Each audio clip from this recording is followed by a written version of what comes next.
আজকে একটা রিপোর্ট দেখলাম, সাবেক অতিরিক্ত আইজিপি শামসুদ্দোহা নিজের রিসোর্ট থেকে গ্রেপ্তার।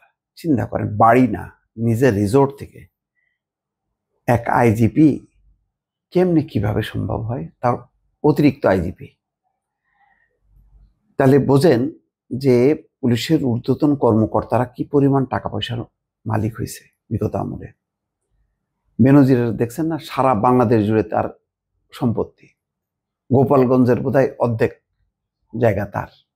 বিশাল বিশাল রিসোর্ট, তারও রিসোর্ট, এই আইজিপিরও রিসোর্ট।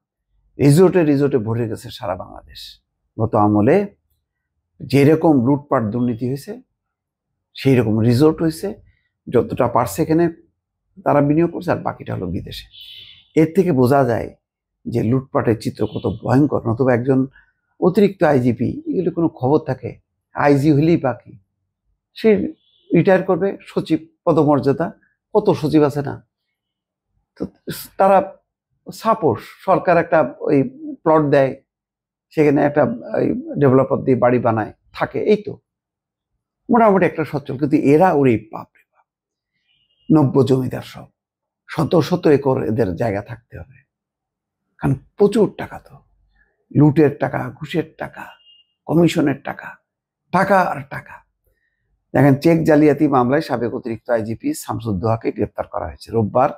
ঢাকার নবাবগঞ্জে অবস্থিত তার নিজের রিসোর্ট ওয়ান্ডারল্যান্ড গ্রিন পার্ক থেকে তাকে গ্রেপ্তার করে পুলিশ। নবাবগঞ্জ থানার ওসি মমিনুল ইসলাম এটা নিশ্চিত করেছে। এখানে বলা হচ্ছে যে পুলিশের সাবেক অতিরিক্ত আইজিপি শামসুদ্দোহা, উনি আবার ডক্টর শামসুদ্দোহা খন্দকার নিজ বাহিনীতে দুর্নীতির বরপুত্র হিসেবে পরিচিত ছিলেন। অবৈধ অর্থ উপার্জনে তার জুড়ি মেলা ভার। বিশেষ করে প্রেষণে বাংলাদেশ অভ্যন্তরীণ নৌ পরিবহন কর্তৃপক্ষের চেয়ারম্যান পদে যোগ দিয়ে বেপরোয়া হয়ে ওঠেন। বিভিন্ন নদ নদী খনন কাজের যে টেন্ডার কমিশনের শত শত কোটি টাকা, নদী দখল করে যারা বিভিন্ন জায়গায় বাড়ি ঘর দোর শিল্প গড়ে তুলছে, তাদের কাছ থেকে অর্থ হাতানো, অবৈধ পথে উপার্জিত আয় দিয়ে এই বিপুল সম্পদ গড়ে তোলেন। এর মধ্যে 100 বিঘার উপর খামার বাড়ি গড়ে তুলেছেন ঢাকার উপকণ্ঠ নবাবগঞ্জে। এই খামারে বিনিয়োগ করা হয়েছে কয়েকশো কোটি টাকা। আপনি এগুলি কল্পনা করেন, শুধু সরকারি চাকরি করে এইরকম খামার, এইরকম মানে টাকার মালিক হওয়া যায় কোনোদিন? এটা স্বাভাবিক। কিন্তু দেখেন, শামসুদ্দোহা এবং তার স্ত্রী এর মধ্যে ফেসে গেছে আর কি। 66,48,00,000 টাকার মানে সম্পদের তথ্য গোপন করছে।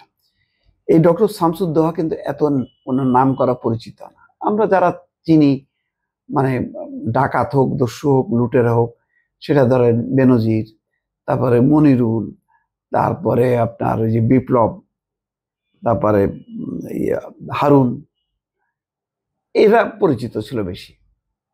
তাহলে এরা অপরিচিত হয়েও এদের এত টাকা যদি মালিক হয়, তাহলে এই যে দস্যুদের নামগুলি বললাম, এরা কত টাকার মালিক একটু হিসাব করেন তো। আমি এই অঙ্কগুলি আর মিলাইতে পারি না। কি হয়েছে 15 বছরে? উন্নয়ন, তার আড়ালে এগুলি কি হয়েছে এগুলি, হ্যাঁ?